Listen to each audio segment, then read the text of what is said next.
Mesdames, Messieurs, bonsoir. C'est pour moi une grande joie, Vincent, de t'accueillir ici. Il se trouve que nos parcours se sont croisés et même très rapprochés depuis quelque temps, puisque depuis 2 ans, nous participons tous les deux à un programme commun qui s'intéresse à la vie des portraits. Vous allez comprendre très vite pourquoi ce soir. Et c'est vrai que à cette occasion, moi j'avais déjà eu l'occasion de lire Vincent et j'ai pu voir comment, sur un sujet qui moi me passionnait aussi, les approches qu'il a développées pouvaient être fructueuses. Donc Vincent, parcours, comme on dit, parcours d'excellence, École normale supérieure de Saint-Cloud, agrégation d'histoire, doctorat en 2002, habilitation en 2013.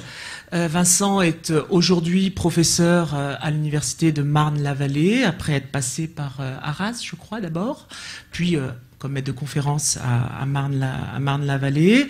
Il est membre junior de l'IUF, de l'Institut universitaire de France, qui a sanctionné ce très beau parcours. Vincent, c'est un peu l'homme des grandes choses, d'abord des grands écrivains, Xénophon dans un premier temps, en 2004, avec, suite à la thèse de 2002, la publication de Xénophon et les grâces des pouvoirs, et puis après les grands auteurs, les grands hommes, Périclès, une biographie qui a fait date et qui, je crois, vient d'être traduite en anglais, il vient de sortir en anglais cette année.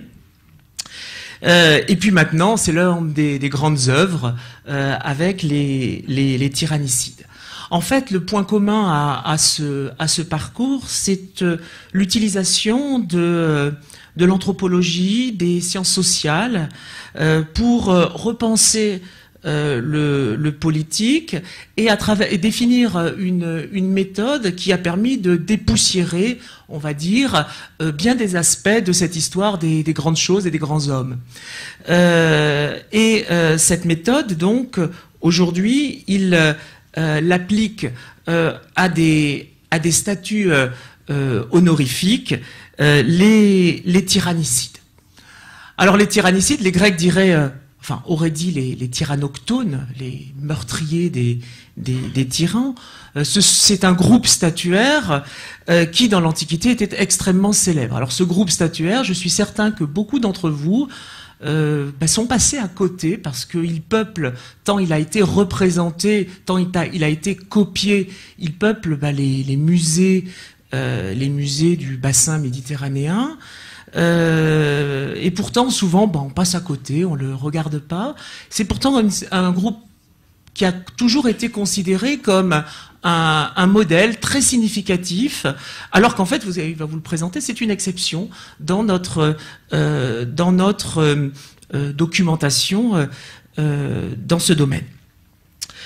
C'est un modèle, je disais, parce qu'il est utilisé encore dans les universités. C'est quelque chose qu'on trouve dans les collections universitaires, en particulier dans les musées des moulages. Et il se trouve que le musée des moulages de l'université Paul Valéry conserve, comme beaucoup d'autres, une copie qui date, je crois, de 1890, Rosa, si je me trompe pas, une copie de ce groupe statuaire. C'est dire que au XIXe siècle encore, on considérait que c'était quelque chose qui devait être montré aux étudiants. J'en profite pour faire une petite parenthèse et une publicité pour le musée des moulages, qui après plusieurs années de restauration va réouvrir au cours du printemps de cette année 2015, et je vous invite évidemment à aller profiter de ces statues qui revivent là aussi par des moulages. Je ferme ma parenthèse et je reviens à nos tyrannicides. Tyrannicides, qu'est-ce que c'est? Le tyrannicide, je l'ai dit, ce sont les meurtriers des tyrans. Alors évidemment, pour nous, les tyrans, l'image du tyran, elle est associée à l'image du prince, du roi, de l'homme politique aussi, parfois, qui dérape un peu, qui règne par l'arbitraire et qui exerce son pouvoir de manière autoritaire. Il faut quand même pas oublier que dans l'Antiquité, la tyrannie, c'est autre chose. La tyrannie, c'est d'abord un régime politique qui a existé dans beaucoup de cités, et qui a résolu des crises très graves, sociales et politiques, que traversaient les cités, avant même que n'existe la démocratie. Et la démocratie est venue après, précisément. C'est une des raisons pour lesquelles ceux qui ont tué les tyrans, qui ont mis fin à ce régime, ont été honorés. Mais la démocratie a un problème avec la tyrannie, c'est que parmi les caractéristiques de la tyrannie, c'est que la tyrannie avait le malheur de s'appuyer sur ce qui a fait la force de la démocratie, le démos, le peuple, le petit peuple, contre les aristocrates. Et peut-être de cette naissance compliquée de la démocratie ressort cette image ambiguë de ces statuts des tyrannies autochtones qui ont été, comme Vincent va vous le montrer, tantôt érigés en exemple, et la plupart du temps, tantôt aussi décriés parce que correspondant à une époque révolue. C'est donc un grand voyage que maintenant Vincent va vous inviter. Et ce voyage, on va d'abord évidemment le faire dans le temps, mais aussi peut-être dans un monde différent où la conception du politique est évidemment radicalement différente de la nôtre. Mais ça, je pense que le mieux est de lui laisser la parole pour qu'il vous l'explique directement. Merci beaucoup. Bonjour à tous. Je veux commencer par remercier, bien sûr, Éric Perrin-Samina Dayar, qui m'a présenté de façon beaucoup trop gentille, et puis les organisateurs, la mairie de Montpellier, Régis Penalva, tous ceux qui ont participé à l'organisation de cet événement, qui, j'en suis bien conscient, est lourd à mettre en place, et qui est un moment de partage de savoir, un moment auquel je suis très heureux d'être associé. Aujourd'hui, j'aimerais essayer de rendre leur actualité à deux statues antiques.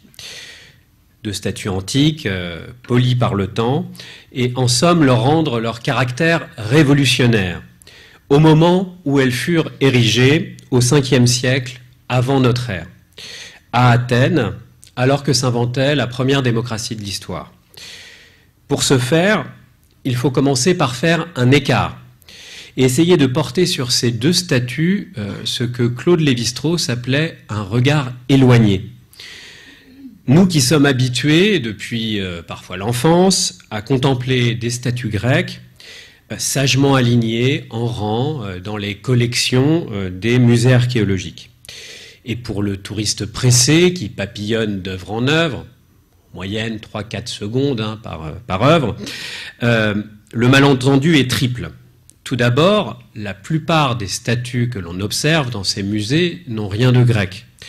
Ce sont la plupart du temps des copies de statues grecques de l'époque romaine, et souvent de l'époque impériale.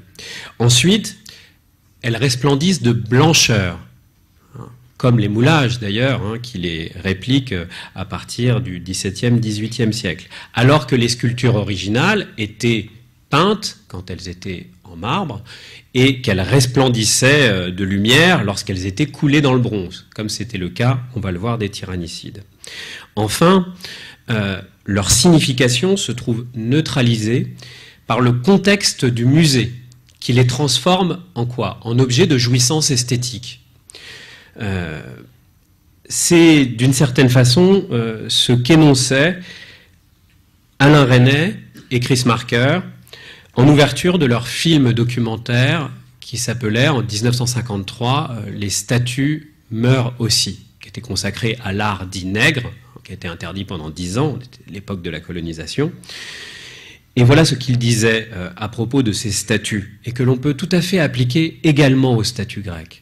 Quand les hommes sont morts, ils entrent dans l'histoire. Quand les statues sont mortes, elles entrent dans l'art et au musée. Cette botanique de la mort, c'est ce que nous appelons la culture.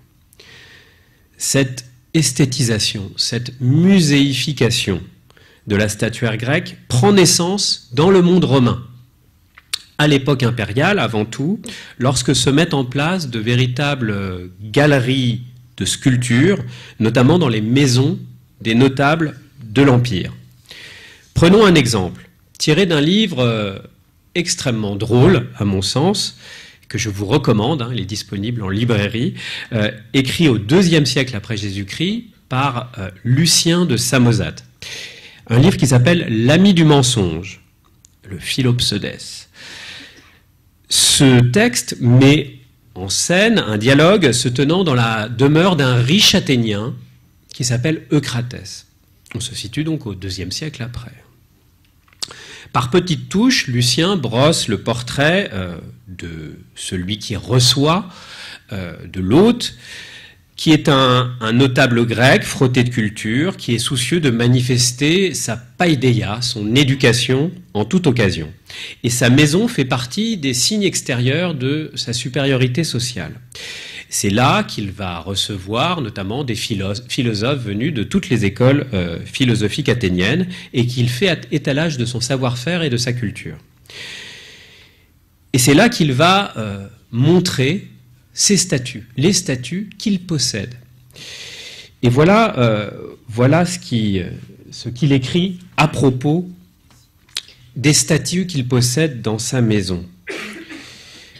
Il essaye de faire reconnaître à l'un de ses invités une statue que celui-ci a dû croiser.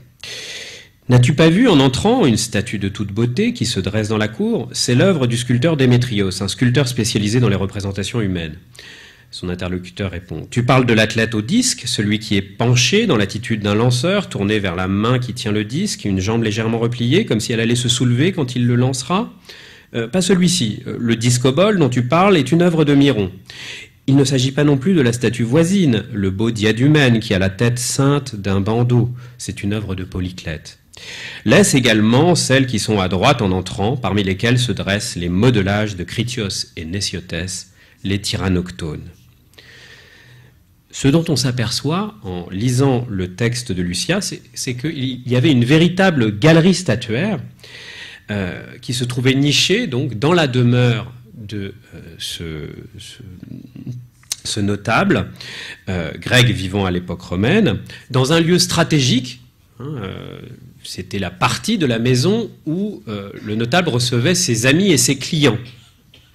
Et dans cette sorte de musée privé, les effigies des tyrannicides occupaient visiblement une place de choix, puisque cet Eucratès décide de les singulariser parmi d'autres portraits qui n'étaient pas identifiés, et qui ne sont pas identifiés.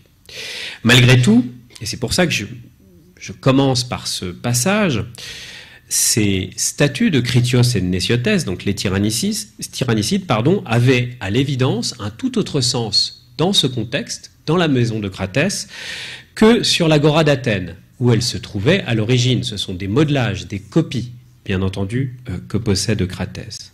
Donc ces copies, transplantées dans une maison privée, étaient en outre associées à des statues d'athlètes au repos, ou en action, celles que je vous montre, donc le beau diadumène de Polyclète et le discobole de Myron, qui sont parmi les statues les plus célèbres du monde grec.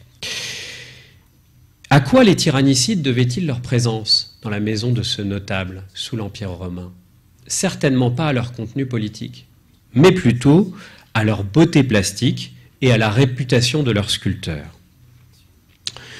Aux yeux du propriétaire et des visiteurs, les tyrannicides ne représentaient sans doute à cette époque plus que deux hommes nus parmi d'autres, sur lesquels on pouvait risquer un regard gourmand.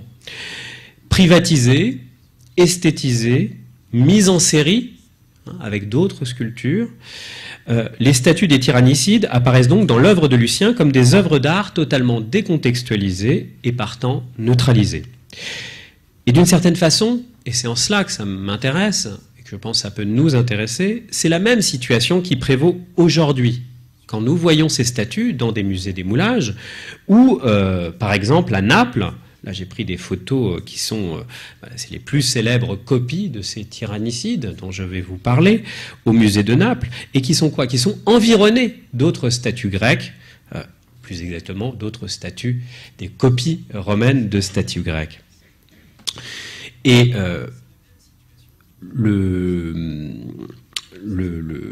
cette décontextualisation donc, que produit le musée aboutit souvent à porter sur ces statues un regard dépolitisé. On va privilégier l'esthétique. Mais paradoxalement, ce dispositif, celui du musée, peut aussi induire, je vais essayer de vous l'expliquer, des formes de repolitisation inattendues. Parce que ces statues sont regardées hors contexte, elles se prêtent d'une certaine façon à tous les détournements. Et elles peuvent être instrumentalisées dans des buts propagandistes. Et ces copies de statues grecques l'ont été instrumentalisées, détournées. Alors que se constituaient les États-nations au XIXe siècle et surtout au XXe siècle dans le cadre des régimes totalitaires. Transportons-nous ainsi à Munich en 1937 pour les journées de l'art allemand, les Tage der Deutsche Kunst. Les tyrannicides s'y trouvent enrôlés, c'est-à-dire que leur pose est interprétée librement et répliquée dans un défilé grandiose qui a pour but de symboliser quoi? La libération. Alors la libération, pas de la tyrannie, mais du traité de Versailles.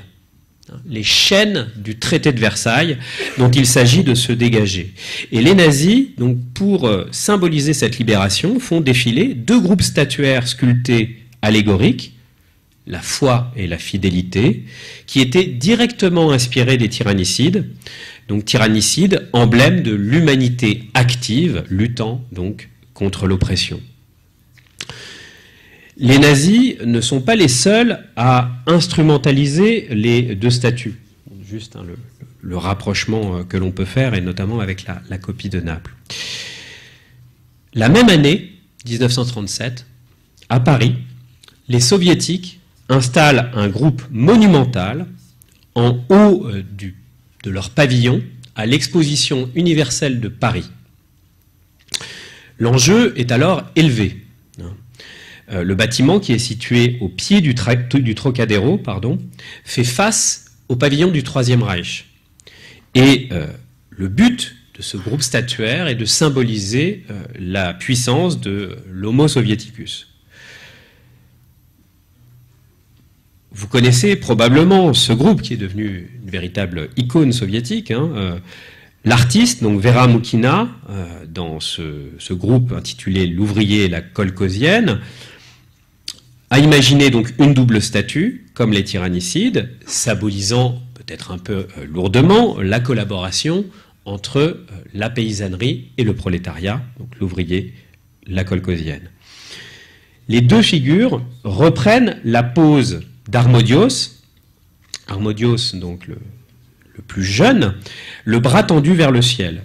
Et la statue remporte un immense succès, l'image étant répliquée à l'envi, servant de logo pour les disques soviétiques, pour Mosfilm aussi, maison de production soviétique, et même sur des timbres, devenant donc un véritable emblème de l'Union soviétique.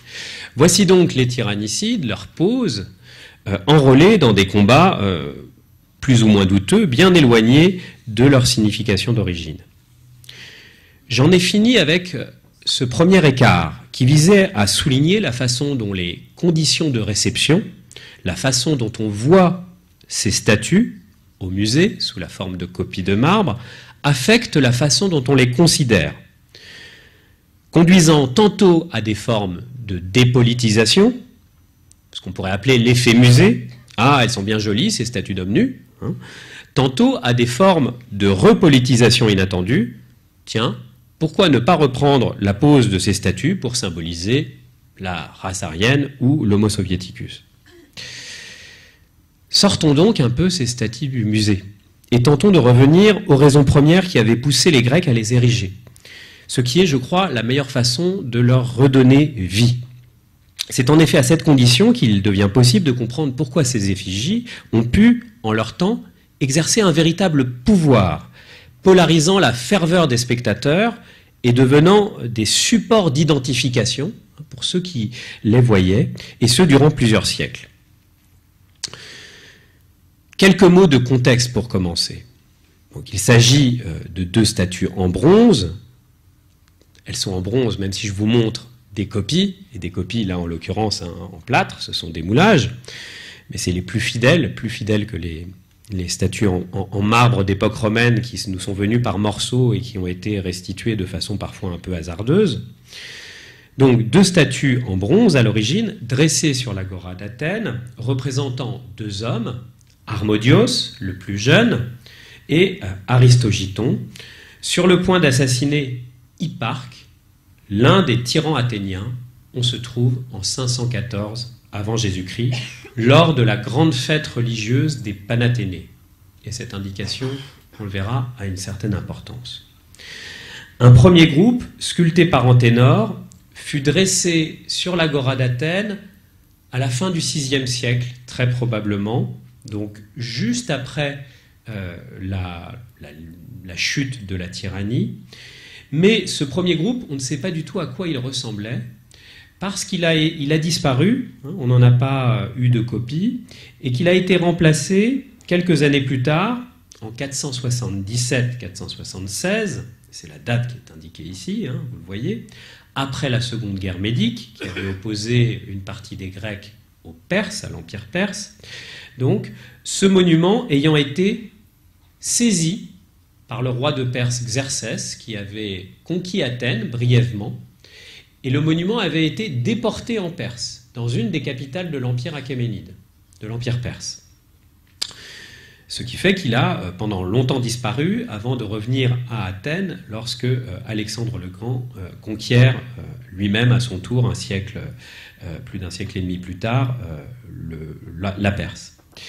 Donc un premier groupe qui, d'une certaine façon, disparaît et dont on n'a pas de traces visuelles, remplacé par un second groupe, juste après la Seconde Guerre médique. Et c'est sous cette nouvelle forme, sous cette image, que les tyrannicides devint rapidement un des principaux lieux de mémoire de la démocratie athénienne, qui fit de ces deux meurtriers de véritables héros, célébrés par une chanson qui nous est parvenue, composée à leur gloire, célébrés par des sacrifices annuels organisés par l'un des magistrats les plus prestigieux de la cité, et également célébrés par ces deux statues tout à fait singulières. Et ce que j'aimerais faire pendant le reste du temps qui m'est imparti, c'est de rendre ces deux statues à leur étrangeté fondamentale.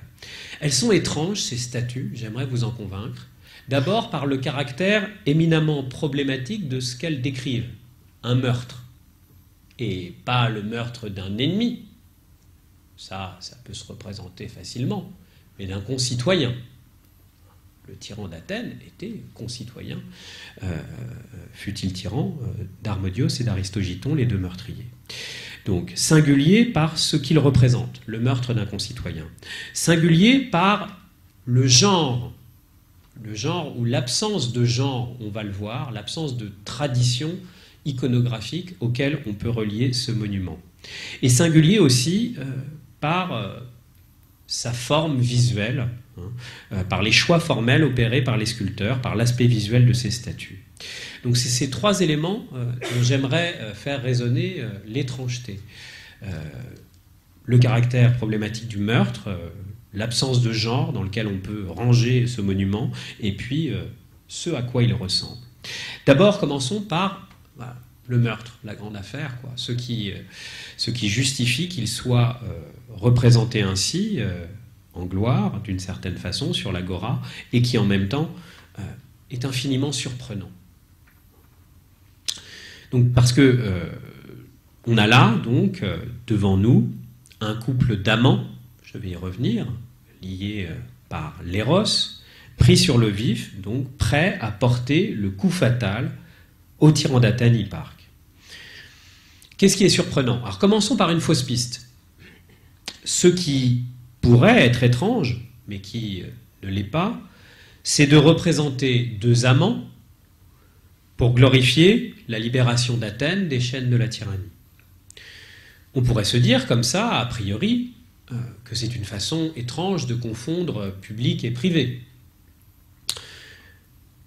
Et certains historiens, croyant pouvoir s'autoriser de Thucydide, le célèbre historien, soutiennent qu'il existerait une contradiction entre l'histoire d'amour, voire de fesses, qui est à l'origine du meurtre, une histoire de jalousie amoureuse entre les trois, Hipparque, le tyran, Harmodios et Aristogiton, les deux amants. Donc une contradiction entre l'histoire d'amour et le tyrannicide qui devrait être guidé par de nobles motifs politiques désintéressés. Et de fait, Thucydide se plaît à mettre en avant les mobiles privés de l'action des tyrannicides, rappelant que non seulement ceux-ci étaient amants, le plus jeune Harmodios était l'éromène d'Aristogiton, celui que de leur côté les Athéniens et les Grecs appellent l'Éraste. Donc voilà une représentation cette fois-ci sur vase de l'épisode où l'on peut voir le tyran sur le point d'être tué. Le meurtre donc, si l'on suit Thucydide, et c'est ce qui pourrait paraître singulier, étrange, serait l'histoire d'une banale rivalité amoureuse, Hipparque ayant essayé de séduire le bel Harmodios, le plus jeune, provoquant en retour la fureur d'Aristogiton. Donc on aurait, et c'est une fausse piste, je vous l'annonce tout de suite, deux versions concurrentes de la même histoire. On aurait les démocrates, qui auraient une version de l'histoire où les tyrannicides seraient des acteurs désintéressés, qui seraient seulement animés par le désir de mettre à bas la tyrannie. Et puis on aurait une seconde version minoritaire, défendue par des historiens ou des philosophes un peu iconoclastes, et qui aurait insisté plutôt sur les mobiles privés à l'origine du meurtre pour délégitimer l'action des deux tyrannicides. Cette interprétation est discutable et pour tout dire erronée. Parce que ce n'est pas sur les motifs de l'attentat et le rôle de l'éros, de l'amour, dans celui-ci, dans le meurtre, que Thucydide et quelques autres prennent leur distance avec la tradition démocratique de l'histoire. Parce qu'à Athènes, il était de notoriété publique que ces deux hommes, Harmodios et Aristogiton, les tyrannicides, étaient amants. Et cela ne posait aucun problème. Au milieu du IVe siècle, l'orateur Échine, devant un tribunal populaire, donc devant des démocrates, évoquait le chaste et juste amour qui liait Harmodios et Aristogiton. C'est donc bien que l'amour, l'éros, avait toute sa place dans la version officielle de l'histoire, celle qu'il était de bon ton de développer au tribunal, devant des citoyens favorables à la démocratie. Ensuite, c'est parce qu'il n'y a pas lieu d'opposer les motivations privées et publiques dans l'Athènes classique. Dans une société qui est fondée sur l'honneur, comme beaucoup de sociétés méditerranéennes, et comme l'Athènes de l'époque classique en particulier. Une insulte personnelle exigeait une réponse, et c'est ce qu'ont fait les tyrannicides. Il n'y a absolument pas de problème que le meurtre du tyran ait eu comme moteur au départ une histoire privée. Cela ne pose pas de problème aux Athéniens. Ce qui est singulier dans le choix qui est fait d'ériger un groupe statuaire à ces deux hommes, ce n'est pas que celui-ci représente deux amants, c'est qu'il représente deux meurtriers. C'est ça qui est vraiment étrange. Car revenons au récit de Thucydide, qui est vraiment celui qui donne la version la plus complète de cette histoire, fin du 5e siècle avant.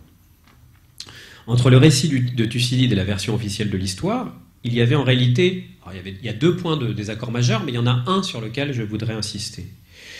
Le principal point de désaccord, c'était sur le statut d'Hipparque. Hipparque, c'est-à-dire celui qui est assassiné. D'après l'historien, d'après Thucydide, Hipparque n'était pas tyran d'Athènes. C'était son frère, Hippias, qui l'était. Voilà ce qu'il nous dit au livre 6. Lorsque Pisistrate, c'est le premier tyran d'Athènes, mourut, âgé, en possession de la tyrannie, ce ne fut pas, comme on le croit, Hipparque, mais Hippias qui, en sa qualité de fils aîné, reçut le pouvoir. Cette question du statut d'Hipparque, tyran ou pas, est suffisamment névralgique pour que Thucydide y revienne à plusieurs reprises. Et sa conclusion est sans appel. Je cite à nouveau l'historien. Le cas d'Hipparque fut que sa mésaventure passionnelle l'ayant mise en renom, on lui fit par surcroît dans la suite la réputation d'avoir été tyran. Donc la controverse, elle portait avant tout sur le statut d'Hipparque, simple particulier ou tyran, et non sur les circonstances du meurtre et la place qu'y avait joué l'éros, l'amour. Et c'est ça qui doit être rendu à son étrangeté. Ce que célèbrent ces deux statuts, c'est un meurtre. Le meurtre d'un concitoyen commis en plus durant le temps d'une fête, et de la plus grande fête des Athéniens, les Panathénées. Et ce n'est pas un hasard que sur la représentation, que cela soit Harmodios ou Hipparque, soit couronné. On se couronne quand on va au sacrifice, qu'on va sacrifier des bêtes pour les dieux. Et c'est donc un moment particulièrement sacré, qui est ici le lieu où se déroule le meurtre. Donc un acte infiniment transgressif. Le sang avait coulé à un moment où en principe aurait dû prévoir la piété, l'harmonie, la concorde entre tous les citoyens. Pire encore, le moment choisi pour le passage à l'acte, c'est la pompe, la procession qui mène les bêtes au sacrifice sur l'acropole.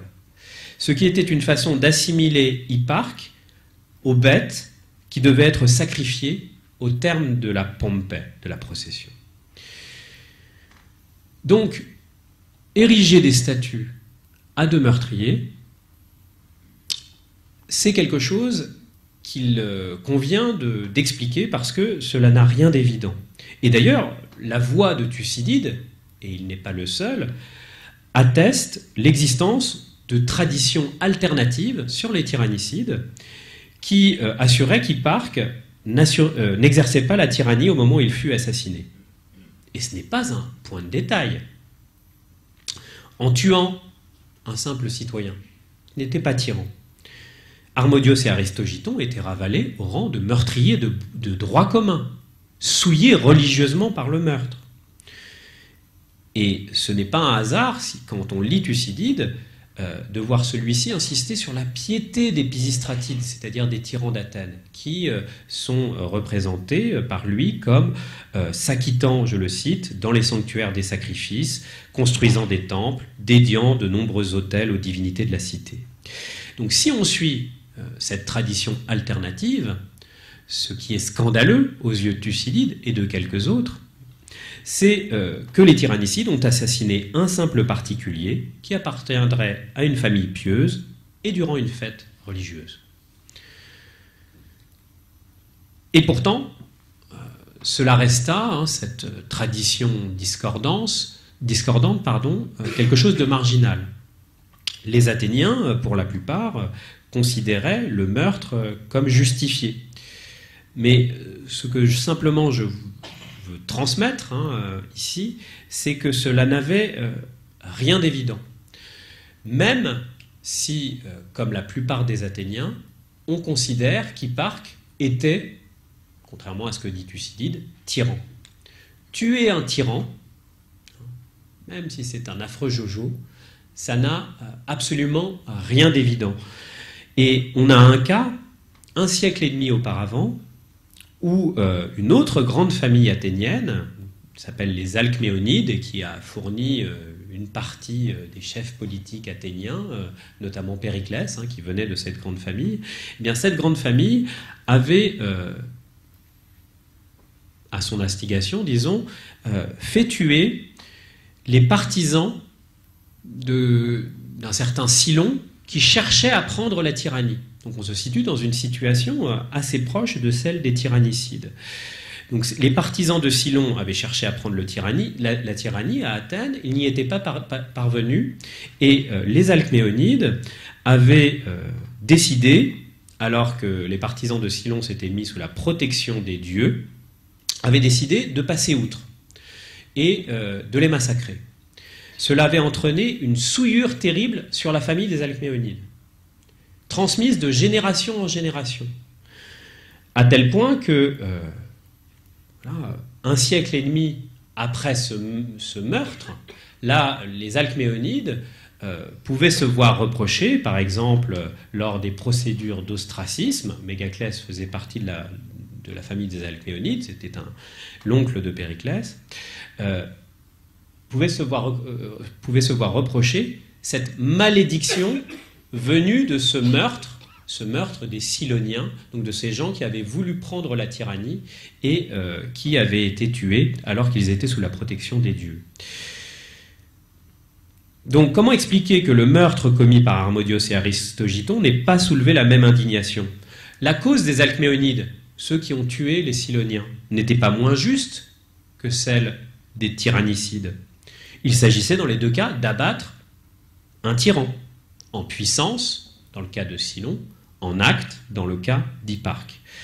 Pourquoi avoir considéré, dans le premier cas, qu'il s'agissait d'un sacrilège gravissime, une souillure transmissible de génération en génération, et dans l'autre, un acte digne des plus hautes louanges? Je ne vais pas résoudre cette question. Ceux qui sont intéressés pourront trouver les réponses que j'esquisse dans le livre que j'ai consacré au groupe statuaire. Ce qui m'intéresse ici, c'est simplement de faire retentir le problème. Le problème en quoi consistait cette célébration de deux meurtriers.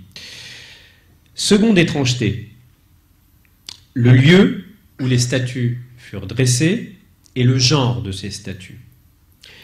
Pour comprendre l'étrangeté que représentaient ces deux statues, il faut en revenir à ce que les Athéniens avaient dans l'œil au moment où ils purent les considérer pour la première fois.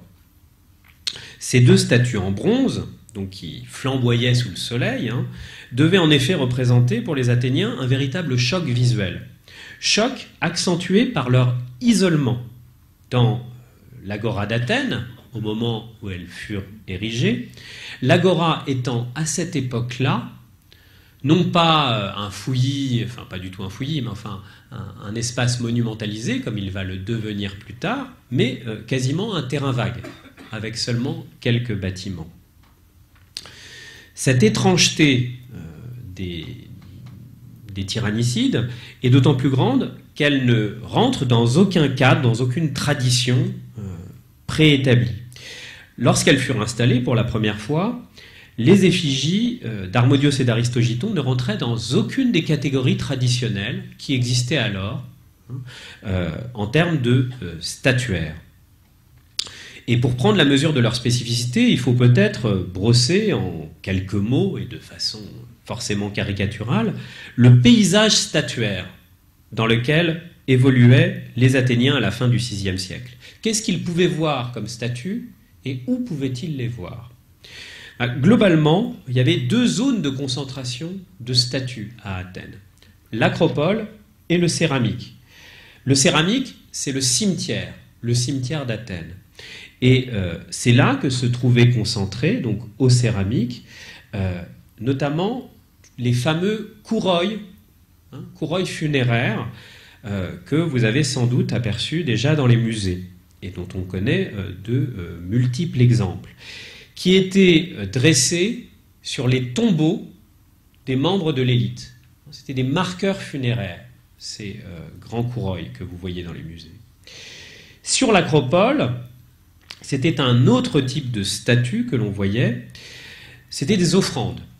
Des offrandes qui représentaient pour un certain nombre d'entre elles le dédicant, celui qui offrait la statue.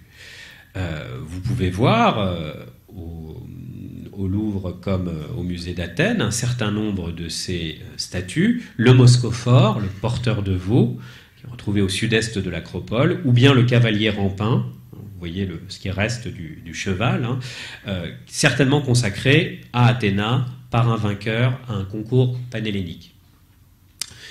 Donc une configuration fortement polarisée entre l'Acropole et le Céramique. C'était là que se trouvait l'essentiel des statues, et sur l'agora, il n'y en avait aucune. Aucune à cette époque, et c'est un endroit entièrement vide, entièrement vide de ce type de monument, et globalement dépourvu de toute parure monumentale au début du Ve siècle. Et c'est donc dans ce quasi-désert que sont installées ces deux statues. Et en plus, ces deux statues, elles n'appartiennent à aucun registre connu. Elles sont étranges, elles sont bizarres, et elles vont le rester très longtemps. Ce ne sont pas des marqueurs funéraires, comme ces grands courroies que je viens de vous montrer, parce qu'elles ne se trouvent pas sur la tombe des tyrannicides, qui se trouvait aux céramiques. On sait très bien où elle se trouvait, la tombe.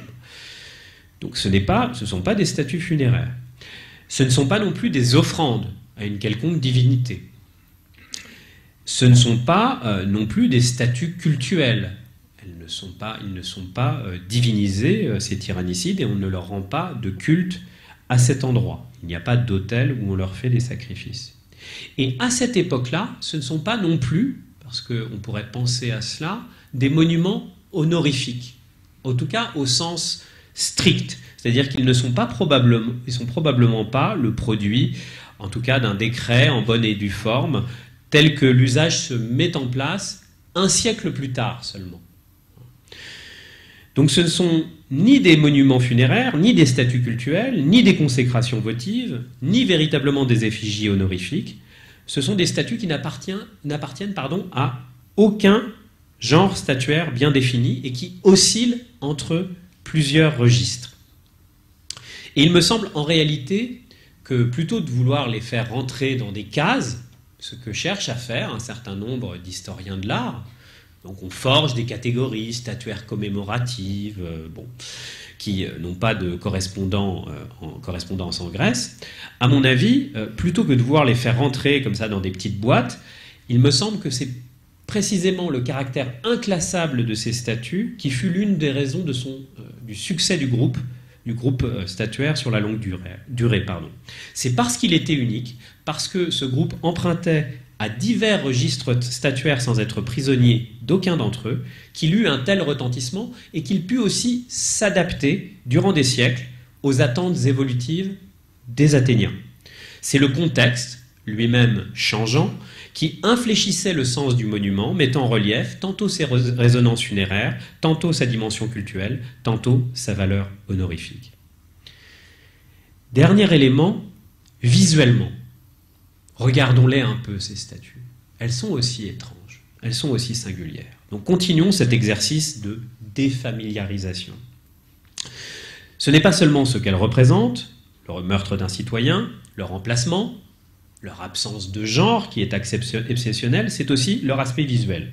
Cet aspect visuel, on peut le reconstituer parce qu'on a découvert, donc non seulement des copies romaines, mais aussi une découverte assez exceptionnelle dans les années 50, des moules en plâtre. Parce que les Romains faisaient déjà des copies de statues, et on en a retrouvé les moules à Baï, donc on est dans le golfe de Naples, dans les thermes de Sosandra. Les archéologues, à partir de ces moules, donc les moules des tyrannicides, ont pu restituer l'allure générale des deux statues, et notamment en y associant une tête qui avait été retrouvée et qui a été exposée à Rome, dans un des musées du Vatican. Donc on peut se faire, grâce à ces témoignages, une idée assez précise du groupe, d'autant que ces moules antiques on peut corroborer l'allure générale du groupe par les répliques de ces statues que l'on a retrouvées notamment sur les vases attiques, les vases athéniens du 5e et du début du 4e siècle. Et je vous montre des amphores panathénaïques et des coès, où sont représentés quoi ?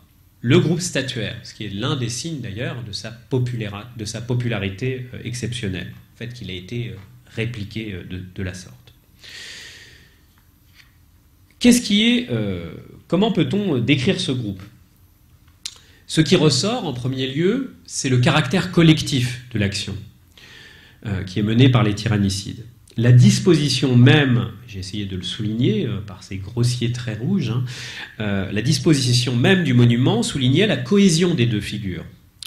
elles n'étaient pas simplement juxtaposées. Les deux bronzes se trouvaient reliés entre eux par un ensemble de lignes parallèles sur le plan visuel.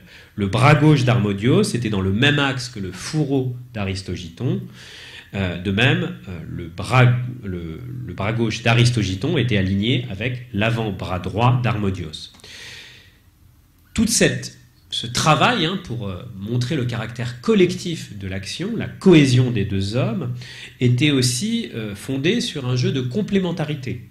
À l'ardeur juvénile d'Harmodios, je vais y revenir, répondait la démarche plus maîtrisée d'Aristogiton, comme en atteste d'ailleurs le traitement assez différencié des deux musculatures, plus souple pour Harmodios, plus découplé pour Aristogiton. Cette complémentarité avait aussi une dimension érotique, qui n'était pas du tout masquée, mais affichée. Et la nudité, d'ailleurs, des deux hommes avait une valeur héroïsante, mais aussi érotisante. Il s'agissait bien de mettre en valeur l'éros qui liait les deux hommes. Dans le couple, c'est surtout Harmodios qui se distinguait par sa pose, et notamment son fameux coup d'épée, avec son bras fléchi et l'épée donc tendue vers sa nuque. Ça, c'est quelque chose qu'on a pu restituer en fait assez tardivement. Et au départ, on représentait, et c'est pour ça que les nazis ou les soviétiques ont adopté une pose d'Harmodios avec un bras presque tendu, tout simplement parce que sur les répliques de Naples, qui étaient les plus connues, le bras manquait.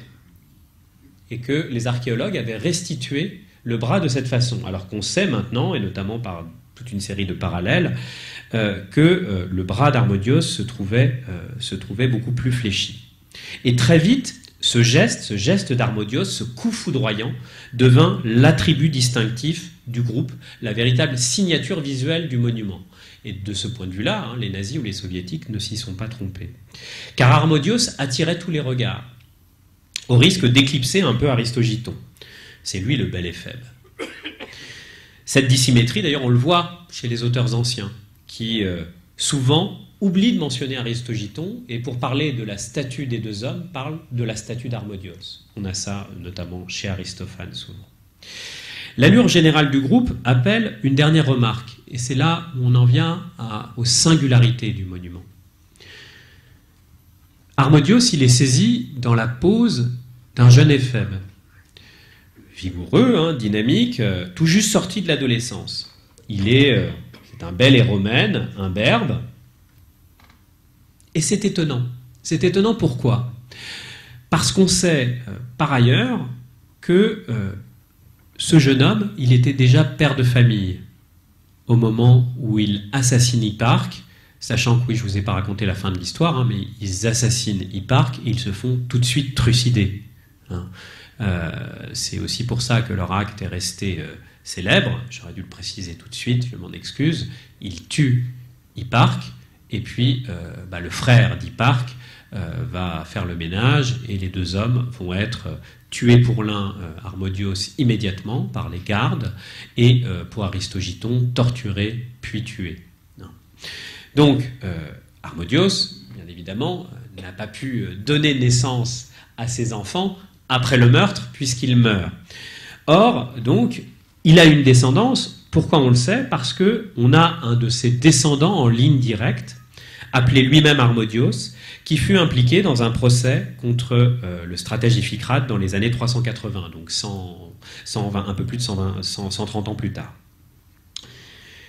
C'est donc qu'au moment de sa mort tragique, le bel Harmodios, le jeune éphèbe qui est représenté, il était déjà marié et nanti d'une descendance. Et qu'en toute logique, il avait dû renoncer à son rôle d'héromène, parce que le rôle d'héromène ne pouvait être donc d'amant, jeune homme qui entretient une relation érotique avec un homme plus âgé, ne peut se faire que avant, bien sûr, de se marier et d'intégrer de toute façon le statut de citoyen qui suppose de ne pas être passif mais actif.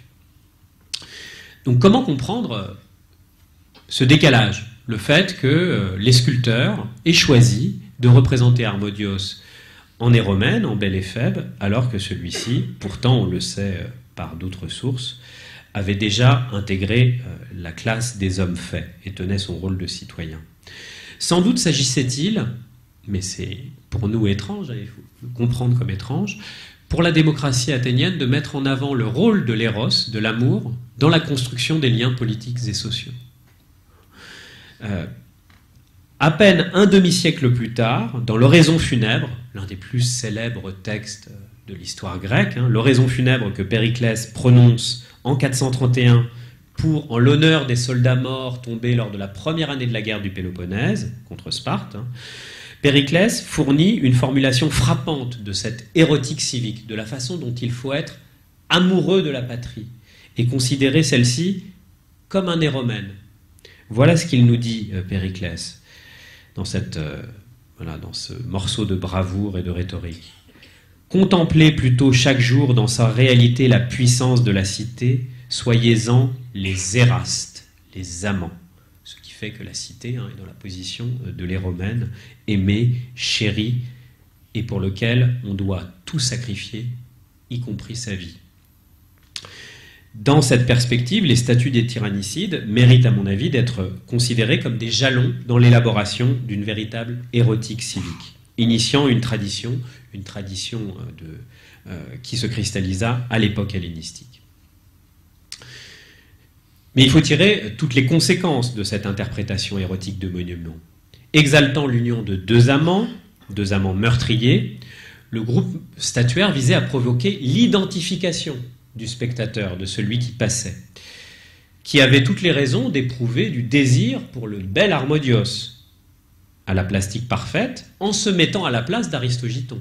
Aristogiton qui est qualifié par Thucydide de citoyen moyen, mésos polites. Donc un support rêvé d'identification et de projection fantasmatique. Il se prêtait, cet Aristogiton pouvait, tous les citoyens athéniens d'une certaine façon étaient invités à se mettre à la place d'Aristogiton, à aimer Harmodios et au-delà la patrie pour laquelle il faut se sacrifier. Ce qui était plus étonnant encore sur le plan visuel, c'est que le tyran n'était pas représenté. Le tyran n'était pas représenté, sans doute parce qu'il fallait pouvoir se concentrer sur les seules actions des tyrannicides, et que la présence du tyran aurait nui à ce processus d'identification. Mais l'absence du tyran, elle est très importante pour l'histoire du monument. Et c'est vraiment une singularité aussi qui mérite d'être expliquée. Parce que l'absence du tyran, elle a concouru à donner une portée universelle au combat d'Harmodios et d'Aristogiton. S'il y avait eu Hipparque, le geste des deux meurtriers, des deux tyrannicides, n'aurait pas pu être ainsi affecté de nouvelles significations au cours du temps, parce qu'il y aurait toujours eu le contexte originel, ce meurtre d'Hipparque, qui aurait été rappelé. Le fait que Hipparque ne soit pas représenté, que seuls les tyrannicides le soient, c'est certainement ce qui a permis, d'une certaine façon, que ce monument soit resémantisé, soit affecté de nouvelles significations au cours du temps, ce qu'il fut, devenant le symbole de la lutte contre toute forme d'oppression. Et d'abord, à partir du moment où Xerxès capture le premier groupe, l'oppression de l'Empire perse. Donc c'est cette absence du tyran qui, d'une certaine façon, permis à ces statues de pouvoir être recyclés, réaffectés de nouvelles significations et être utilisés, leur pose étant transposée, notamment étant utilisée par toute une série de héros qui empruntaient les gestes des tyrannicides, et notamment Thésée. Thésée, un autre héros athénien, le fondateur de la communauté politique, qui, donc je vous montre une représentation de l'agora d'Athènes, dont les exploits étaient représentés sur ce temple construit au milieu du 5e siècle, l'Éphaïstéion. Donc le lien entre le groupe est direct, et comment sont représentés les exploits de Thésée? Eh bien, notamment avec des poses qui sont empruntées au tyrannicide. Thésée étant montré combattant les centaures, avec les Lapites, dans la pose sur la frise orientale d'Aristogiton et sur la frise occidentale d'Harmodios. Et ce type de jeu de transposition, permise par la décontextualisation du groupe, le fait qu'il n'y a pas le tyran, se trouvait aussi sur la céramique privée. Il y en a de multiples exemples. Je vous montre le plus beau, celle de cette coupe qui circulait au banquet entre les convives, où Thésée est représenté en train de lutter contre la terrible laie de Chromion dans la pose d'Aristogiton, et puis contre le brigand Scyron dans la pose d'Harmodios. Donc, résumons et concluons. Que d'étrangeté se trouvaient concentrées dans ces deux morceaux de bronze. Glorification d'un acte transgressif, un meurtre, le meurtre d'un concitoyen, durant une fête sacrée, un lieu d'exposition tout à fait inhabituel à l'époque, l'agora, qui était alors un terrain vague, une forte singularité sur le plan visuel, le fameux coup d'Harmodios et l'absence de la victime, et une grande indétermination quant au genre auquel ressortit la statue, ni monument funéraire, ni monument votif, ni cultuel, ni honorifique. Ce sont toutes ces étrangetés accumulées qui font des tyrannicides un monument tout à fait exceptionnel, qui fascina les Athéniens, et au-delà, tous les Grecs et les Romains durant plusieurs siècles. Et c'est précisément donc à cette histoire que mon ouvrage est consacré, la naissance, la vie et la mort de ces deux statues du 5e siècle jusqu'au, disons, 3e siècle après. C'est aussi ce sur quoi je veux conclure. C'est cette singularité du monument qui explique, me semble-t-il aussi, les mémoires plurielles et parfois conflictuelles qui se cristallisèrent autour de ces deux statues à l'époque classique. Car si les statues des tyrannicides devinrent très rapidement un lieu de mémoire de la démocratie athénienne, vous l'avez compris, elles ne devinrent jamais un lieu de mémoire neutralisé, apaisé. Dès l'origine, les statues d'Harmodios et d'Aristogiton furent la cible d'attaques des anciens tyrans d'Athènes, qui étaient en exil mais qui n'étaient pas contents de voir ainsi glorifier le meurtre de l'un des leurs. Attaque aussi d'autres familles athéniennes qui avaient participé à la libération d'Athènes et qui voyaient leur rôle éclipsé. Ces mémoires dissonantes, qui sont contraires à la version officielle de l'histoire, symbolisée, matérialisée par ces deux statues, trouvent une caisse de résonance exceptionnelle au moment où la démocratie est momentanément abolie à la fin du 5e siècle, révolution oligarchique, en 411 et 404. Et c'est dans ce contexte où, peu après, que l'historien Thucydide et puis le philosophe Platon proposent une réécriture grinçante de toute l'histoire, en faisant d'Hipparque une victime innocente et d'Harmodios et d'Aristogiton des meurtriers de droit commun souillés par le crime. Donc à travers toute cette histoire, se dévoile en définitive une antiquité en mouvement, où rien n'est gravé dans le marbre, si vous me permettez cette facilité, et où le conflit, loin d'être refoulé, s'affichait en pleine agora, comme une dimension essentielle de l'expérience politique démocratique. Et c'est peut-être l'un des principaux enseignements qui ressort de cette étude de cas. Si une démocratie a besoin de symboles pour s'affirmer et s'enraciner durablement, ceux-ci n'ont pas besoin d'être lisses ou iréniques. Créer un espace public vivant n'implique pas le développement d'une mémoire consensuelle, mais bien plutôt l'acceptation, voire l'orchestration de la polémique et du dissensus. Les tyrannicides constituent à cet égard un dispositif particulièrement éclairant, puisqu'ils incarnent le conflit, à la fois parce qu'ils représentent le meurtre du tyran, et par les interprétations divergentes, positives ou négatives, dont ils furent l'objet. C'est en cela que la vie du monument peut aussi contribuer à enrichir les réflexions contemporaines sur la façon de faire communauté aujourd'hui. plutôt que de promouvoir des lieux de mémoire totalement neutralisés, provoquant au mieux un intérêt poli, au pire une indifférence totale.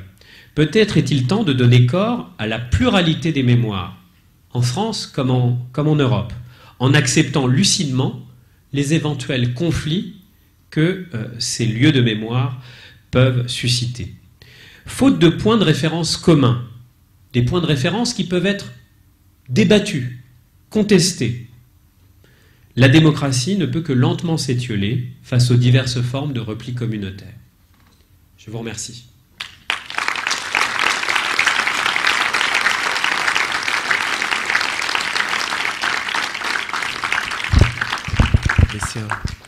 On va te laisser souffler un peu.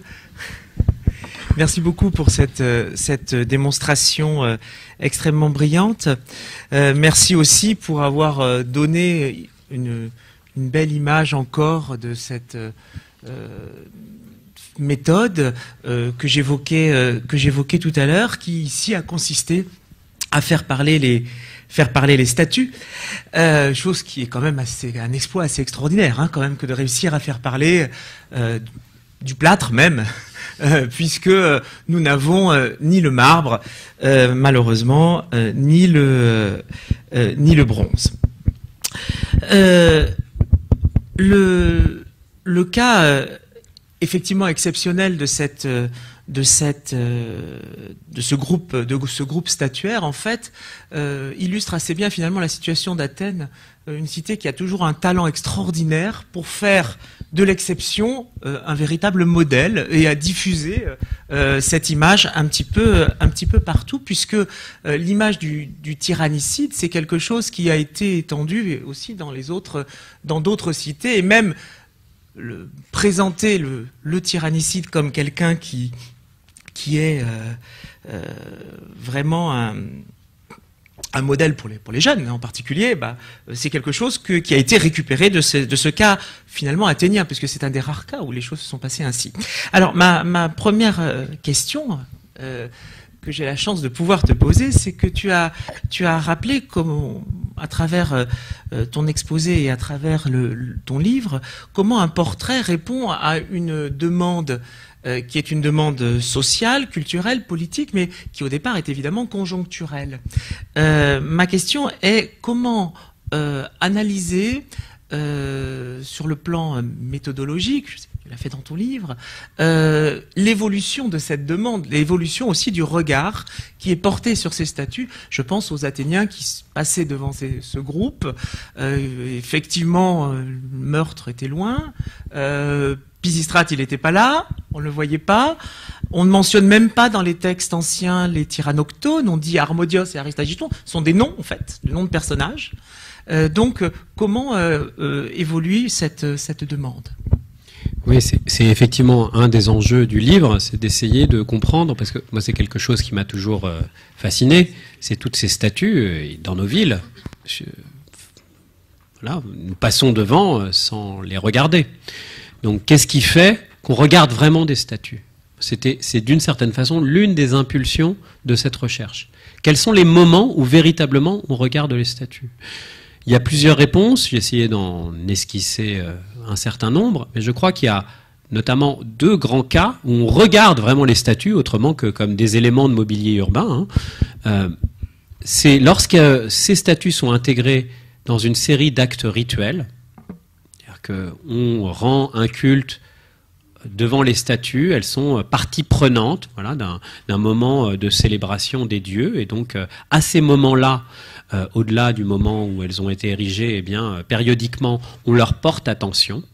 Et je crois avoir montré que les statues des tyrannicides ont été, à partir du début du IVe siècle, l'objet non pas d'un culte, mais d'actes rituels, donc qui réactivaient, qui ravivaient le regard sur elles. Et puis, il y a un autre moment, moi qui a été aussi quasiment à l'initiative de cette recherche, il y a un autre moment où on regarde vraiment les statues, c'est quand on les outrage. Et les statues outragées, et là bien sûr, je suis aussi l'enfant de mon époque, donc ces statues qui tombent, celle de Saddam Hussein, avant bien sûr celle des tsars, le début de octobre d'Eisenstein, toutes ces statues qu'on déboulonne, ce sont des moments où on les regarde. à condition bien sûr que les statues ne soient pas détruites complètement à ce moment-là, les outrages qu'elles peuvent subir, voilà, sont des moments qui d'une certaine façon rechargent le regard sur elles. Et j'ai essayé de montrer comment les statues d'Harmodios et d'Aristogiton, des tyrannicides, avaient été l'objet de telles séquences de dégradation, parallèlement à la vénération qu'elles pouvaient susciter. Donc, bien entendu, cette histoire, elle se fait avec des hauts et des bas, avec des moments où on les regarde vraiment, des moments où on les considère moins, notamment quand l'agora se remplit d'autres statues, qu'elles entrent en concurrence avec d'autres effigies. Mais il me semble qu'on peut essayer de faire une histoire des regards que l'on porte sur ces statues et des moments où l'on les regarde véritablement. Bonsoir, merci pour cette belle conférence. Une petite question, vous ne nous avez pas dit ce qu'elles sont devenues ou ce qu'on pense qu'elles soient devenues, parce que vraisemblablement elles ont disparu. C'est une excellente question. Et est-ce qu'on a une idée de la taille du groupe original? Oui. De très bonnes questions. La taille du groupe original, ce sont des statues manifestement de taille humaine, hein, autour de 1,80 m. Bon. Mais on n'a pas les originaux, tout simplement parce que ce sont des statues en bronze. Et que les statues en bronze, on n'en dispose que quand, providentiellement, elles ont été naufragées au moment où elles étaient transportées. Hein, c'est les rares cas où elles nous sont parvenues, parce que tout simplement, le bronze, ça se fond, hein, et ça se réutilise. Donc les statues en bronze, on les connaît avant tout, enfin en tout cas les grandes statues. On a on peut avoir des petites statues en bronze qui nous sont parvenues de façon un peu plus fréquente, mais la grande statuaire en bronze, malheureusement, nous est quasiment inconnue directement, sauf découverte providentielle. Il y a le Zeus ou le Poséidon d'Athènes qui est extrêmement célèbre, repêché. Repêché. Donc voilà, pour répondre. Donc les originaux ne sont pas là, et la survie de ce groupe, ce sont les textes, ce sont les inscriptions, ce sont des monnaies aussi où elles sont parfois répliquées, ce sont également des inscriptions où elles peuvent être évoquées. On n'a pas le temps d'en parler, mais Eric en est l'un des grands spécialistes. Ce sont aussi donc les vases où elles peuvent être, enfin où leur pose peut être prise, où le groupe peut être répliqué. Donc c'est toute une série d'indices indirects, et bien entendu les copies d'époque romaine qui s'en inspiraient, et qui, on sait que les techniques qu'avaient les copieurs qui allaient sur l'agora d'Athènes, qui mettaient du poids sur les statues pour faire leur moulage et ensuite pour pouvoir les répliquer, hein, ce qui entraîne une assez grande fidélité aux originaux. Je prendrai deux exemples parce que vous avez abordé le thème général de la statue. Je prendrai l'exemple de Louis XVI qui était à côté sur l'esplanade et dont on ne savait pas que faire. C'était la dernière statue qui représentait le roi dans un domaine public, sur le domaine public. Donc le maire de l'époque l'a envoyé comme cadeau, plutôt que de la détruire, était questionnaire, l'a envoyé en cadeau à Louisville, la ville jumelle de Montpellier, où ça a été une joie pour les habitants de recevoir Louis XVI, seul statut public. Et puis je prendrai aussi comme exemple Auguste Comte, dont il y avait une statue sur l'esplanade, dont il y avait une statue. Alors, Injalbert, le statuaire, avait fait sur l'esplanade un groupe comprenant Auguste Comte, une muse et un ouvrier. Et donc, cette statue, lorsqu'il y a eu le maire, en 62, M. Delmas, n'a pas accepté. Donc, elle a été scindée en trois lieux, comme si elle était moins dangereuse répartie. Et donc, une est devant le commissariat à la Paillade. Elle est restée là. Elle a subi pas mal de déjections de pigeons, mais elle a été nettoyée après. Une autre était à côté du champ de tir de Montmort, mais nul ne sait où elle est. On suppose qu'elle est au bord d'une piscine de quelques bobos à Montpellier. Et la troisième est située à côté, La troisième, alors je ne sais plus où elle est, pardon. Mais c'est un bel exemple de décontextualisation, justement. Pardon ? De décontextualisation de ces statues, oui, c'est un très bel la exemple. sortir, effectivement. Et celle qui avait d'Injalbert, la statue d'Auguste Comte, identique, qui avait devant la chapelle de la Sorbonne, a été déplacée pour laisser le champ libre à la vue sur la chapelle. Voilà ce qu'il est resté de ces deux statuaires. Une a totalement disparu et l'autre a été mise de côté pour laisser la place devant la Sorbonne libre, la chapelle de la Sorbonne. Voilà. Et alors, justement, à propos de la Sorbonne, ça me fait réagir parce qu'il y a effectivement donc une statue d'Auguste Comte à Paris, sur la place de la Sorbonne. Et en général, les gens ne la voyaient pas. Et le moment où elle a été regardée, c'était il y a une dizaine d'années, quand... je présuppose que c'est un étudiant, mais enfin, un esprit facétieux avait écrit « Ni Comte, ni Sponville ». Oui, mais et c'est le moment où les gens se sont aperçus que c'était la statue d'Auguste Comte. Ce qui renvoie à ce que je dis sur l'outrage, comme le moment où on regarde les statues. Parce que voilà, pour outrager une statue, il faut d'abord la regarder. Et ça la fait regarder aussi. Et d'une certaine façon, je trouve que c'est aussi une histoire intéressante. Voilà, comment on regarde il y en a un qui a marqué aussi merci pour tout. Alors on ne sait pas pourquoi. Il remercie Auguste Comte. J'avais une question rapide. Vous nous avez pas dit comment la statue était arrivée au milieu de l'agora, en fait. Qui a décidé C'est une bonne question. On aimerait savoir. C'est une décision certainement de la communauté. Il y avait une inscription dont on a retrouvé un misérable fragment qu'on peut reconstituer, mais qui ne dit rien de qui a décidé, quel a été le processus de décision, est-ce qu'il y a eu une adjudication, une mise en concurrence, comme ça pouvait être le cas entre sculpteurs. On est malheureusement à une haute époque où on n'a pas ce type de renseignement. Donc, et on aimerait bien savoir, ce qui est sûr, c'est que voilà, certainement l'atelier devait se trouver non loin, que ce soit celui d'Anténor, puis de Critias et Nésiotès, qui était athénien, en tout cas pour Critias.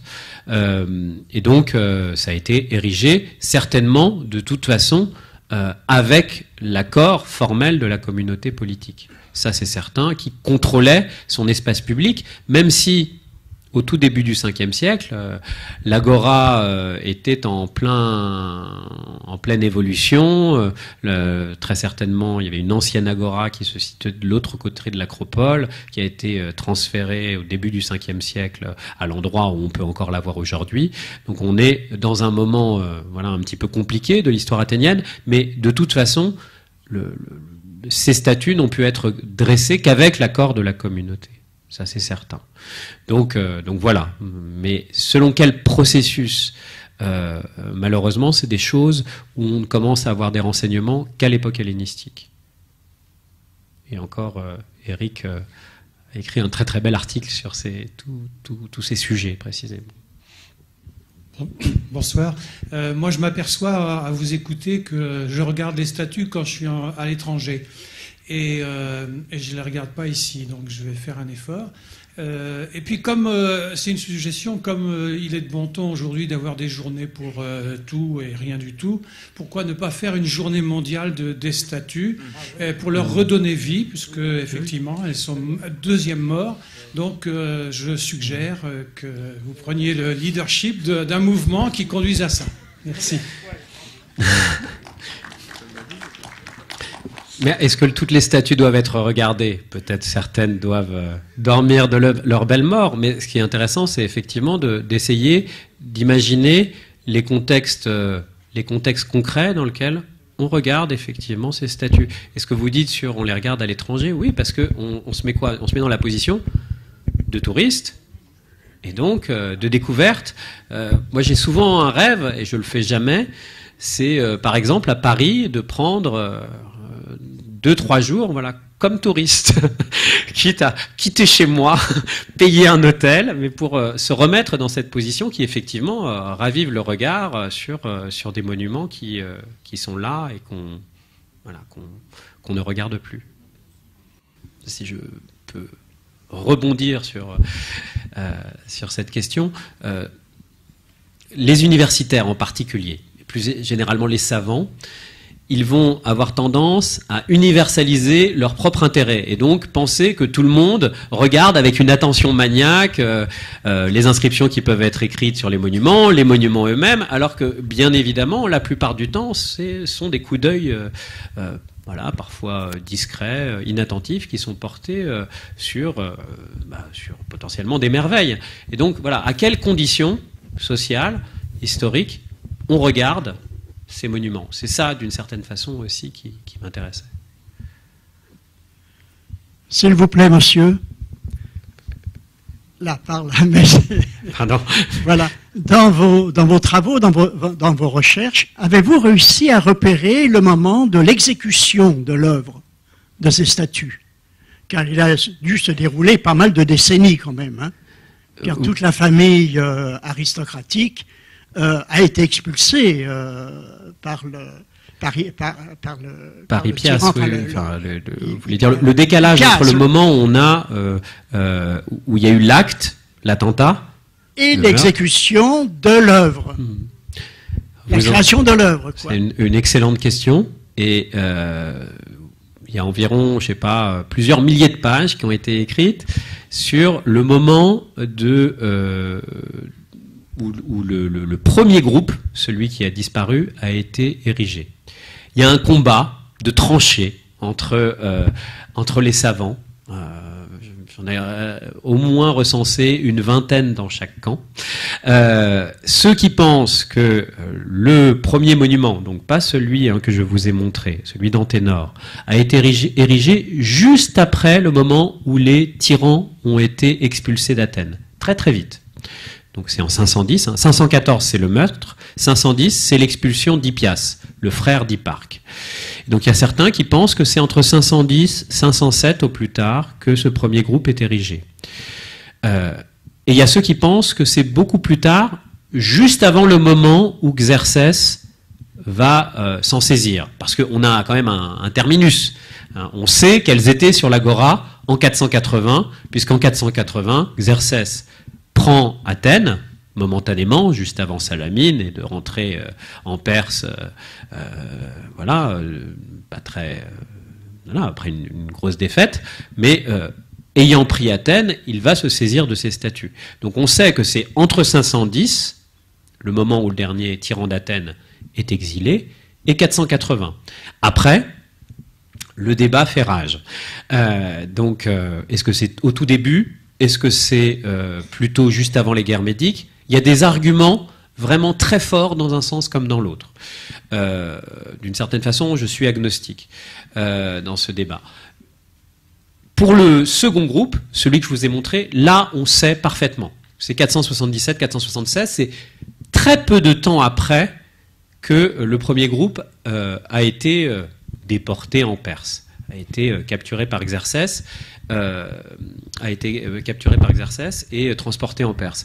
Et mon hypothèse d'ailleurs, c'est que cette capture de Xerxès, elle a d'une certaine façon participé aussi à raviver le regard sur les statues, et ils ont senti une urgence à devoir l'ériger à nouveau. Et je pense même, parce que souvent on dit, c'est parce que le groupe statuaire, il était très important déjà, que les Athéniens ont mis moins de 3 ans, 2 ans après les guerres médiques pour ériger un nouveau groupe. Moi, je pense qu'on peut aussi inverser le raisonnement et dire que c'est parce que les statues avaient été capturées par Xerxès que, d'une certaine façon, cela a donné une nouvelle aura à la figure des tyrannicides et engendré le besoin pour les Athéniens de dresser à nouveau un groupe en bronze extrêmement coûteux, donc une décision lourde. Parce que, en fait, la partie prenante des tyrannicides, voyez-vous, qui ont été donc, exilés par Hippias, quoi. Hein. Bon, les tyrannicides ont été tués. Je voudrais finir par ça. Eux savaient très bien qu'il ne s'agissait pas, de la part des auteurs, d'un acte politique. Ils savaient très bien que c'était effectivement un crime d'honneur, quoi. Oui, voilà. Donc il a fallu du temps pour que, même dans les esprits et dans les futurs sculpteurs, que la chose prenne un nouveau sens, quoi. Oui, Hein? je vois ce que vous voulez dire. Et ça, je pense que vous avez tout à fait raison. Il y a dû avoir tout un travail de conversion, d'une certaine façon, pour transformer un meurtre en un acte digne de louange et en statue. Mais je crois que c'est pas parce que il y avait une histoire d'amour derrière. Parce que à Athènes, d'une certaine façon, la tyrannie, elle se caractérisait précisément, le tyran, il se caractérise notamment, dans tous les textes anciens, par ses excès sur le plan amoureux. Donc, que cela se place sur ce plan-là, c'est d'une certaine façon logique. Le tyran, qui est un pirate sur le plan amoureux, hein, c'est ce que dit Xénophon, eh bien, d'une certaine façon, périt par là où il pêche. Et donc, ça ne pose pas de problème pour les Grecs. Et par ailleurs, en Grèce, pour faire une action judiciaire publique, il fallait s'estimer personnellement lésé. Il n'y avait pas de procureur, il n'y avait pas de ministère public en Grèce. Donc pour intenter une action judiciaire, il fallait que la personne, que l'accusateur, se dise personnellement lésé, même si c'était une action publique. Donc il n'y a pas la même séparation entre public et privé qui existe par chez nous. Donc ça, c'est aussi une étrangeté que l'on rencontre quand on travaille sur le monde grec, c'est la façon dont il découpait le monde selon d'autres catégories que les nôtres. Mais si ces statues en bronze si coûteuses, qui représentaient apparemment tant de choses pour Athènes, ont éventuellement été démolies, est-ce que ça suppose un changement chez les Athéniens, soit de politique, soit autre? Est-ce que ça suppose un changement de société pourquoi, si elles étaient si précieuses, ont-elles été détruites? Alors, elles n'ont pas été détruites. Elles ont été probablement à un moment, au moment de la chute momentanée de la démocratie, elles ont dû être l'objet, on sait qu'en tout cas elles sont moquées, on s'en moque au théâtre, elles ont dû être l'objet de dégradation, mais elles n'ont pas été démolies. Elles ont été, même d'ailleurs Xerxès les a capturées, les a transportées en Perse, mais Alexandre le Grand, au moment où il conquiert l'Empire perse, va les retrouver et va les restituer aux Athéniens. Ce qui fait qu'à partir des années 320, il y a sur l'agora d'Athènes 2 groupes de 2 statues. Et ça jusqu'à la fin de l'Antiquité. Et le groupe disparaît de la documentation simplement au IIIe siècle après, et on pense très probablement que ce sont les invasions des Hérules qui ont abouti à la destruction, à la refonte certainement de ces statues en bronze. Donc il n'y a pas eu elles n'ont jamais été démolies. Mais on a des traces contrastées de vénération d'une part, et puis d'outrage, mais d'outrage qui n'est jamais allé jusqu'à la destruction. Est-ce qu'on sait à l'époque, qui a commandé de la réalisation de ces statues? C'est un peu ce dont on discutait. Le peuple athénien. Mais après, selon quelle procédure, on n'en sait pas plus. On sait ça très bien, enfin assez bien, à partir du début du IVe siècle. Parce qu'à partir du début du IVe siècle, les bienfaiteurs, après leur mort ou de leur vivant, peuvent être, c'est une décision exceptionnelle au départ, c'est très rare, honorés d'une statue. Ça fait partie des plus grands honneurs, à partir du début du IVe siècle, qui peuvent être octroyés sur décision du peuple à l'Assemblée, rassemblée, ce sont tous les citoyens qui décident, et c'est une décision lourde, et il y a tout un processus que l'on connaît bien et que l'on connaît de mieux en mieux depuis les travaux notamment des épigraphistes, de tous ceux qui ont notamment collationné les inscriptions où l'on a retrouvé la procédure d'octroi de ces statuts. Mais on se situe plus d'un siècle après. Donc ce qui est étrange, c'est ces statues si haut dans le temps. Et c'est pour ça que je ne peux pas, comme ça, les qualifier de statues honorifiques. Parce que c'est un genre qui ne se formalise comme ça qu'au début du IVe siècle. On peut dire qu'elles sont honorifiques. On n'a pas la trace. Et en plus, ils sont morts. Donc ça fait là un point d'interrogation qu'on doit essayer de... qu'on ne peut pas résoudre la question, on peut essayer de la cerner de tous les côtés. Bonsoir. Juste une courte question. Pour quelle raison Thucydide minore-t-il le rôle politique, enfin la valeur politique de ce groupe statuaire? Et vous avez esquissé un parallèle entre ce que dit Platon et ce que dit Thucydide. Est-ce à dire que les deux auraient les mêmes idées politiques? On entre dans tout un débat, mais disons que Thucydide, c'est un historien, il a été stratège à Athènes en 424, mais bon, il n'a pas réussi à sauver Amphipolis et il a été exilé. Il a écrit surtout une bonne part de son œuvre en exil, en Thrace, et c'est d'ailleurs les historiens souvent ont partie liée avec l'exil, parce que l'exil, c'est ce qui permet de voir les deux côtés quand on raconte une guerre. Puisque l'histoire, le geste minimal de l'historien, c'est d'essayer de comprendre les causes. C'est pas de chanter la gloire du vainqueur. Ça existait de tout temps. Ce que les Grecs inventent, ce que l'histoire grecque invente, et l'exil en est une condition, c'est essayer de comprendre les causes des événements. Et dans ce processus, l'exil, le fait de pouvoir voir les deux camps, a un rôle très important. Et Thucydide, donc, a un avis, disons, en tout cas très contrasté sur la démocratie radicale. Cette démocratie radicale, qui est une démocratie, qui est la démocratie notamment de l'expédition de Sicile, qui s'est lancée dans une grande expédition outre-mer, qui s'est achevée par une catastrophe pour Athènes, et in fine, la défaite d'Athènes contre Sparte. Et d'une certaine façon, les tyrannicides incarnent pour lui cette démocratie sanguine de l'émotion qui ne réfléchit pas aux conséquences. Et parce que nous dit Thucydide? Je vous ai dit qu'il y avait un point de divergence entre Thucydide et la tradition démocratique, c'était le statut d'Hipparque, tyran ou pas. L'autre point de divergence, c'est est-ce que les tyrannicides ont libéré Athènes, comme le proclamait la tradition démocratique? Pas du tout, dit Thucydide à la suite d'Hérodote. Ils n'ont fait que rendre Hippias, le frère, furieux.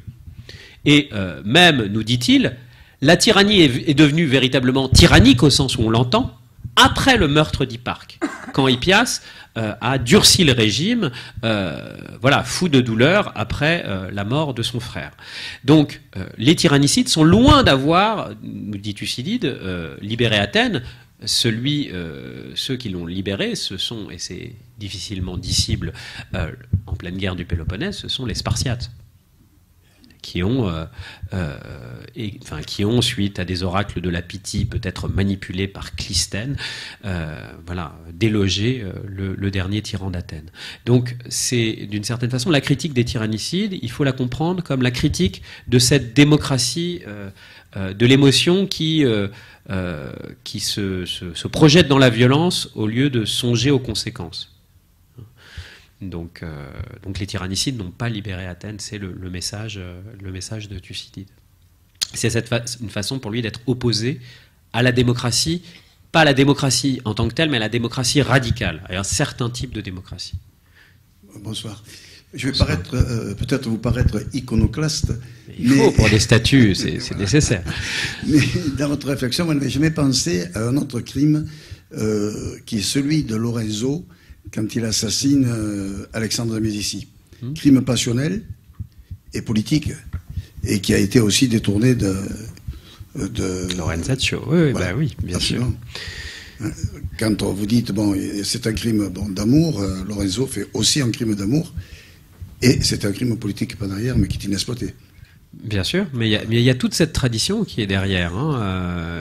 Alors, Thucydide, c'est avant tout au XIXe siècle qu'il commence à être lu, donc là, ça concerne Musset. Mais là, on rentre dans le tyrannicide en Europe, et là, c'est un immense sujet sur lequel on pourrait s'arrêter. Moi, là, je me suis concentré. J'ai parlé un petit peu de la réception des tyrannicides sur le long terme dans le livre.